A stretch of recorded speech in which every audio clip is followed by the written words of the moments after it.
Hello friends, আজকে বানিয়েছি mutton. দেখুন কেমন হয়েছে। তেলের মধ্যে গরম মশলা দিলাম, একটু ভেজে নিয়ে তারপর পেঁয়াজ দিয়ে দিলাম। পেঁয়াজটা একটু ভাজা ভাজা হোক। পেঁয়াজটা একটু ভাজা ভাজা হয়ে গেছে, ওর মধ্যে আদা রসুন বাটা সব দিলাম, একটু জিরে ধনে গুঁড়ে দিয়ে আর একটু কষিয়ে নেব। লঙ্কা গুঁড়ো দিলাম, কষাচ্ছি। আর একটু কষানো তেল ছেড়ে দিলে ওর মধ্যে মটন দিয়ে দেবো। মটন দিয়ে দিলাম, আর একটু কষানো হয়। মটনটা একটু কষিয়ে নিই।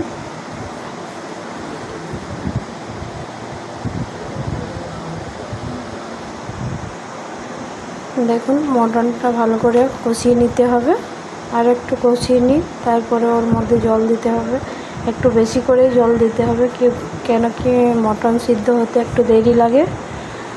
দেখুন আর একটু কষানো হোক, মটন একটু না কষালে ভালো লাগে না।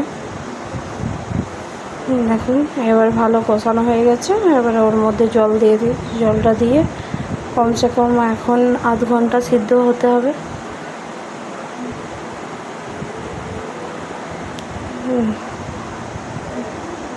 দেখুন সিদ্ধ হয়ে গেছে।